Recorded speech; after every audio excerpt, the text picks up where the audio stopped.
All right, well, without further ado, I'm going to hand it to our first speaker, Clarence.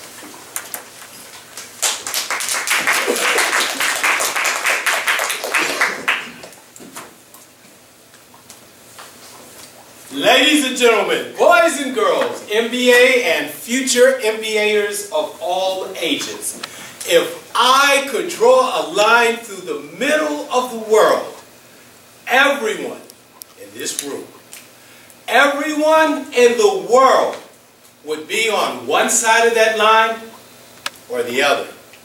On one side of the line would be people who are always early. These folks are early for work, they're early for play, they're early for everything. And I call them before people. Now, on the other side of the line are people who are always late. These folks are late for work, they're late for play, they're late for everything. And I call them after people.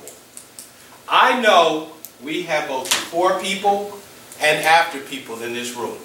If you are a before person, please raise your hand and say early, early, early. If you're a before person, say it early, early, early. If you are an after person, please wait 5 seconds. Then raise your hand and say late, late, late. You're an after person, late, late, late. Let's give ourselves some applause for being so honest. I am an after person. I was born 2 weeks late, and I've been late ever since. Before people and after people are very different when it comes to time and being on time. But one thing that before people and after people have in common is the fear of public speaking. If the thought of speaking in public makes your hands shake, your knees rattle, and your stomach roll, what I call shake, rattle, and roll, you are not alone. Brothers and sisters, the fear of public speaking is consistently ranked the #1 fear of people all over the world. The fear of public speaking ranks higher than the fear of death. What that means, according to Jerry Seinfeld, is that at a funeral, more people would prefer to be in the coffin than delivering the eulogy. If you have a fear of public speaking, if you have performance anxiety, that's another name for it, stage fright, have no fear. This evening I'm going to share with you some quick tips, tricks, and techniques to reduce your fear of public speaking. I have a handout that I'll put out in the back afterwards that has this information. So first of all, let's start with, where does the fear of public speaking come from? Whether it's in a job interview, whether it's in a Send-a-Namba meeting, or whether it's networking.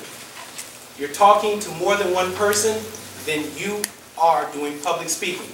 So again, where does the fear of public speaking come from? It comes from ourselves. To be honest, most people are really not that good at public speaking. So what that means is right now you are probably no worse, or any better to be truthful, than anyone else. But because we feel we have to be better, we are afraid to make mistakes, to make ourselves look unintelligent or not have the right answer, and so we start putting pressures on ourselves. And when you have that pressure and you have to speak, that's when the fear begins to start. That's when the hands start to shake and the knees start to rattle. I've told you that it's the #1 fear of most people, #1, to let you know that you're not alone. Once you know now that other people feel the same way that you do, I hope that will take a little pressure off of you. The tips, tricks, and techniques I'm going to share with you tonight are designed to reduce some of that pressure. You don't have to make the butterflies go away. You just want to reduce them or get them to fly information a little better. So the first step is to realize, 1, no one has ever been arrested for bad public speaking. Take some pressure off yourself. On the other hand, to add a little bit of pressure back onto the equation, You don't get a second chance to make a first impression. So your ability to communicate well and effectively is going to be perceived and somehow as a reflection of your ability as a person. So let's just talk about a few ways to reduce the fear of public speaking. One, take some of the pressure off of yourself.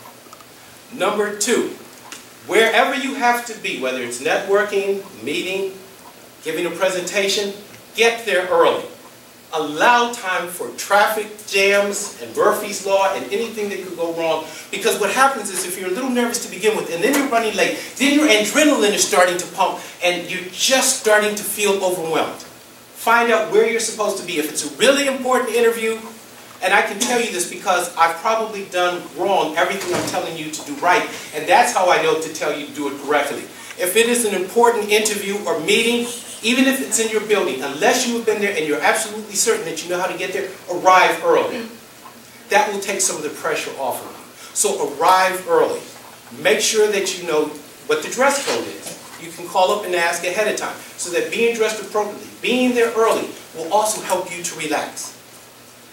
Know your material inside and out. The more comfortable you are with the material, the better you know the material. Again, that takes some of the pressure off of you. Now what happens is, when we get nervous, our pulse rate starts to speed up and increase. Our breathing rate starts to increase. So another thing that you can do to relax, and this is true whether it's for a presentation, or whether it's for a job interview, or even a networking session. Take deep breaths. Just inhale. Just take a moment. And inhale through your nose. Hold it. And then exhale through your mouth. I guarantee if you do that a couple of times before you speak, it will help relax you. Another thing that I like to do is I like to physically stretch before I speak.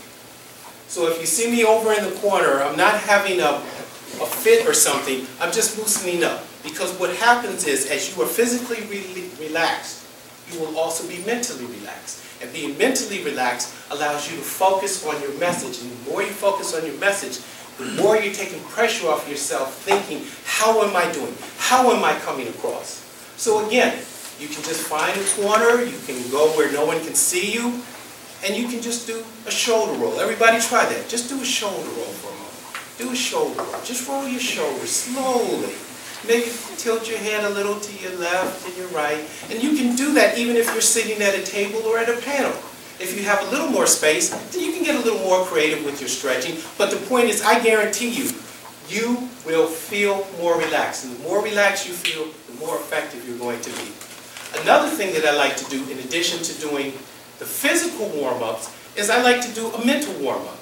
So as well as knowing the material ahead of time, I like to put myself in a happy place. Because when I'm in a happy place, it's going to be reflected in the tone that I use during my presentations. It's going to be reflected in my body language. And so I have a theme song. I actually have a couple of theme songs that pump me up. So I use the theme song if I'm concerned about how am I going to come across, do I have what it takes. You pick the song, you pick the movie, you pick whatever it is that works for you. And I have it on an iPod, and I will listen to it, and I will try to get myself into that happy place, and that helps me to be more confident and fun, have a fun state of mind, and be more effective. Another thing that I do, along with the mental and the physical warm-up, is I actually do a verbal warm-up. If you see sprinters before races, they actually start to run around the traps a few times, or the skaters skate around the track, and so the same thing for speakers. I try some tongue twisters. So I'd like to ask you all to do a couple with me. Peter Piper picked a peck of pickled peppers. Peter Piper picked a peck of pickled peppers. Red rubber baby buggy bumpers. Again, red rubber baby buggy bumpers. So I do a few things like that. And in addition to getting your tongue warmed up so that you're not tripping over your tongue as you're speaking, it also helps again to get you into a happy place, to get you into a frame of mind where yes, what you're dealing with is serious, but you're not placing the weight of the world on your shoulders. Sometimes people get very nervous, and whether they're follically challenged or not, they may have perspiration around the forehead. So one of the things you can do, a trick, is to take some antiperspirant. If you think you're going to perspire, you're going to have a sweaty forehead, a sweaty palm, you apply antiperspirant to that. If when you're meeting people and you want to give a firm, effective handshake and you're worried about the handshake being damp, apply some of the antiperspirant. Now, give it time to dry so that you're not shaking hands with an even damper hand because of the antiperspirant. And what that will do is help to reduce some of the sweating. Another technique that I tell people to do is if you are worried about dry mouth. So I'm up here, I'm speaking. You should always, if you're doing presentations, have one of these around. But right before you go in to speak. For an interview, I like the little bottles that they have back in the table over there, the really small ones. Ladies, they're discreet. You can keep them in your pocketbook. Men, it'll be a little harder, but you can do it before you speak. And you don't have to do as Mark Rubio did in the middle of a presentation, take a sip, so everyone can see. But at some point, before, immediately after, so that you don't have dry mouth. Another thing you can do, if you really do suffer, and nervousness will cause dry mouth, is to put a little Vaseline on your front teeth. A little Vaseline. What happens is, the Vaseline will irritate your mouth enough that it will produce some saliva, so that's another way to not have to worry about dry mouth. Another technique that I've started using recently is cough drops. What cough drops do is they help to give your throat some of the necessary moisture to have an effective speaking voice. And if you don't have water handy or you don't have room to put a bottle, then the cough drop will also help with your voice. Some things not to do before you speak. Avoid, please, caffeinated products. Can somebody tell me why? If you're nervous or you're a little agitated, and your body's producing adrenaline, what caffeine does is that shoots you up even more so that you may be really speaking or nervous and your heart is pounding and beating and wow! And that's before you even had to speak. So avoid caffeine. And on the other hand, you also want to avoid alcohol before networks, presentations, or interviews because alcohol may make you too relaxed.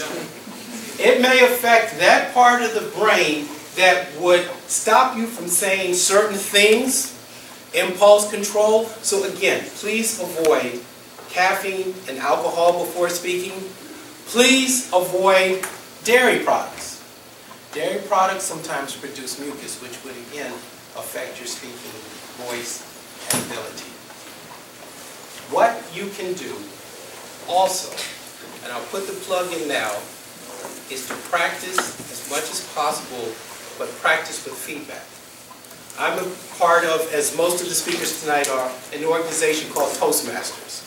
So Toastmasters will take you from the very beginning step of reducing the fear of public speaking to helping you to become a polished, effective, and star performer, but it does it in a way that's non-threatening. And again, because fear of public speaking is the #1 fear of most people, you are not alone, and you want to always deliver your materials in a situation where you feel comfortable and relaxed. But the more that you've done it, and the more pressure that you take off of yourself, the more you will be able to focus on your message. And the more you're able to focus on your message, the more effective you will be. Again, at the end of tonight's activity, or right after the Q&A, I will place handouts in the back, and there's enough for everyone that has the information that I've covered. And it also has my contact information, so if you have any questions or want to follow up to the information, the tips, tricks, and techniques that I presented, you'll be able to do so.